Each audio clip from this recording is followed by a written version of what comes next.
Yo, fine scouts and intrepid internet travelers, welcome to my channel. I'm Josh, your binge buffoon, if you will have me. Ignore Doctor Who in the background. Actually, you know what? Hot take real quick. I believe that Stephen Moffat is a better showrunner slash head writer than Russell T. Davies. However, I still think David Tennant is the best Doctor. I thought for a minute there I liked Matt Smith more, but in retrospect, it's DT. Now, you may think, you can't just drop a timey-wimey bombshell like that and then move on to the next topic. Well, I can, and I will. Today, I'm going to be reacting to the official trailer for HBO's The Last of Us. I'm not going to claim to be a huge gamer, but I've always been drawn to games with great narratives. And one of the best stories ever in gaming, in my opinion, comes via the original Last of Us. I played The Last of Us on PS3 when it came out in 2013. And it had a profound effect on me, as it did so many people. So much so that when The Last of Us Part 2 came out, 2 years ago now, I spent 4 days in here, not this room, the other room that you will never see, playing it. And it affected me in a very different way. I thought the game's pacing was a little off. I thought it mismanaged its characters. I thought its non-linear structure was a tad manipulative. I mean, I'm not going to throw spoilers out there, especially for those who never played the game, because a lot of those plot points may tie into the series at some point. But yeah, there was a reason it was so controversial. It's not just because of it's accused gender politics and stuff. It had its issues narratively. It was a beautifully crafted game from a graphics, gameplay perspective. But it upset me a lot. It doesn't take away from the beauty that is the original Last of Us. And that story about Joel Miller, this guy who loses his daughter at the beginning of an outbreak, and then 20 years later gets a second chance as he smuggles this very special girl across the United States, while seemingly simple, is emotionally complex and just super impactful in my opinion. That being said, I have high hopes for this series. And, I had mixed feelings about the casting of Pedro Pascal and Bella Ramsey, but I think after it sat with me, I think they're going to kill it and probably make the characters their own. Hopefully everyone else involved doesn't fuck it up. I know that PlayStation Productions, PlayStation has their own studio now, and that they're behind this, Naughty Dog as well. Neil Druckmann's writing on the series. I think he even directed an episode or two. Craig Mazin, who worked on Chernobyl, is also involved.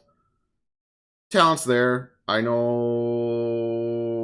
the chick who played Marlene's also in the series. I know that Nick Offerman is playing Bill, which is just fantastic, and I'm excited about that.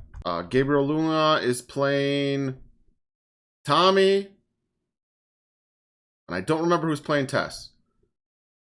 Let's look that up quick. Anna Torv. Oh, Jeffrey Pierce, who voiced Tommy, is also in the series as Perry, which that's not a character that was in the game. Storm Reed, Riley Abel, so Ellie's love interest, her best friend. Lamar Johnson is Henry. Oh, Troy Baker's even in this for an episode. So was Ashley Johnson, Anna Williams. That's cool. Anyway, I saw the first teaser trailer with that Hank Williams song in the background, which was also in the game when Ellie and Joel get ambushed by those hunters. All right, I digress. I'm just going to watch the official trailer, which I've been putting off so that I could record this, I'm going to watch it right now. Reaction channel. Let's ride the coattails of other people's art.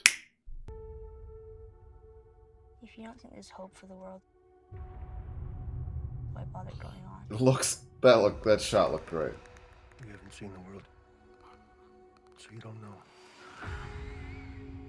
Keep Flickers, man. I'm not family. No. You're cargo.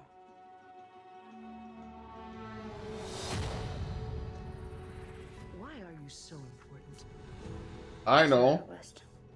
They're working on a cure. Oh, right. I think what really impressed them was the Oh, we're giving this away right now. If she so much as twitches. Okay.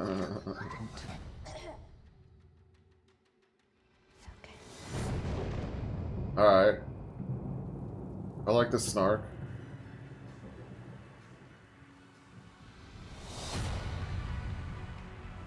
I'm taking you with me. So excited about this. Looks so good. Got any advice on the best way west? Winter! Yeah, go east. This portion of the game, you know. You've come this far. Then you know what's out there.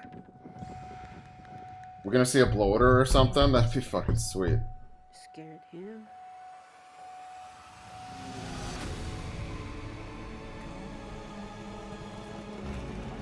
You have a greater purpose than any of us could have ever imagined.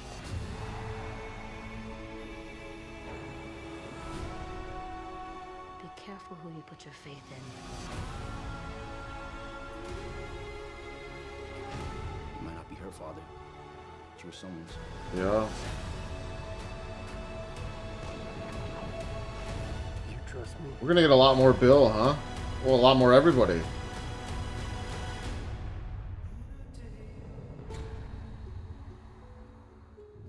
Oh, yes! The cloud.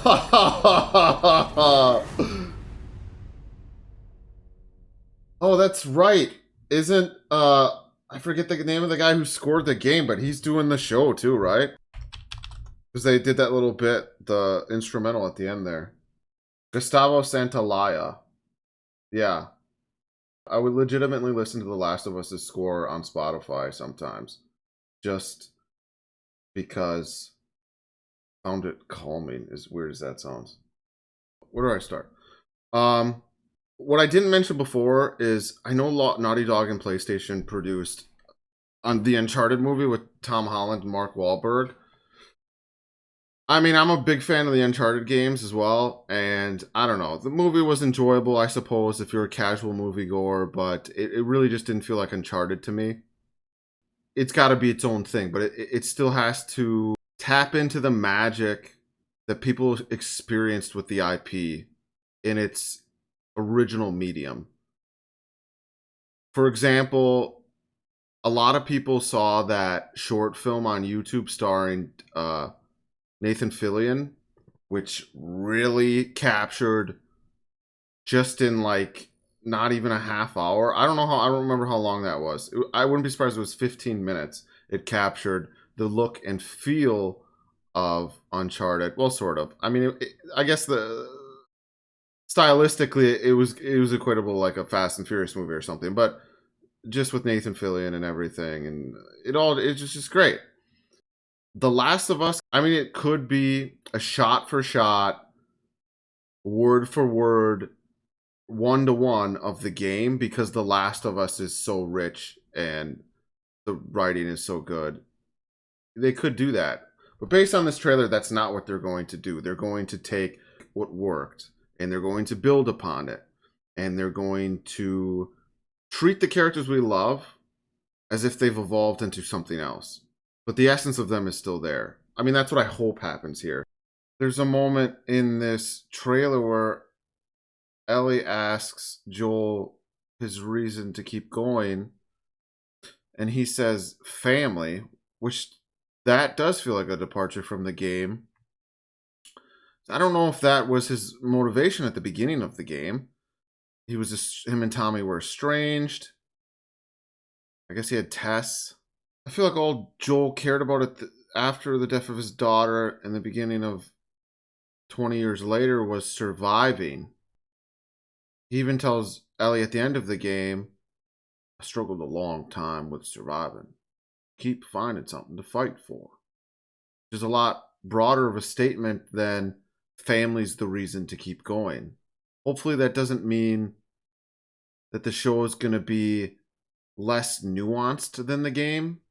It looks beautiful. I know they formed certain parts of Canada into like Texas during the initial outbreak and post-apocalyptic US.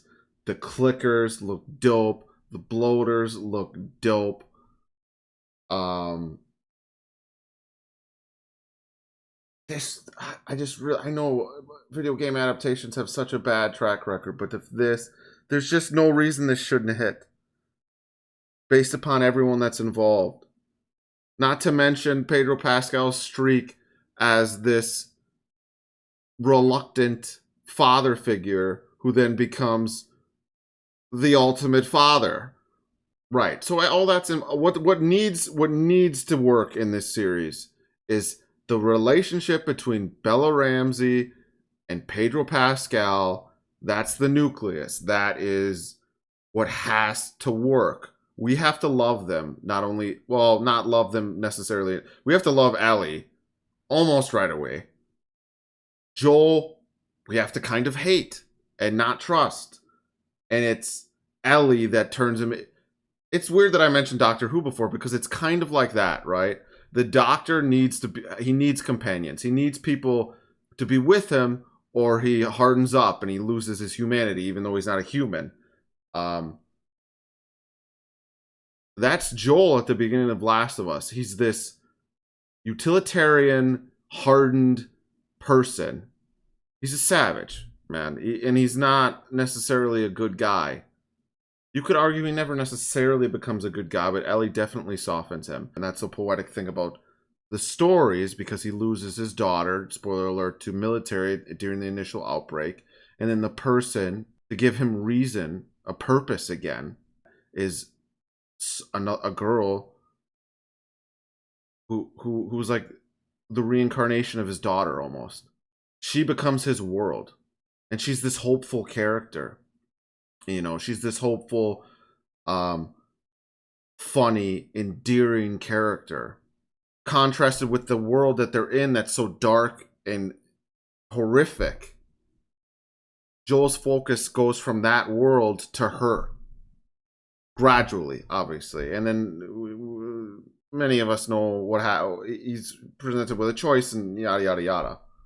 In their relationship, if we only kind of fall for them, it's not going to work. We have to fall in love with them. Because anyone playing the game, anyone who ended up walking away from The Last of Us, the reason it's acclaimed is because people love Joel and Ellie so much. That's why the game worked. And you could argue that's why the second game didn't work for a lot of people. God, I'm definitely going to watch this series on here. Whatever, I could rant about Last of Us all day, and I can do that when I watch the show. That's all I got. Let me know your thoughts in the comments. Drive me off this platform if you must. Like, subscribe if you feel so inclined. Drink water, stay young, and remember, don't be an idiot. Be a buffoon. Peace.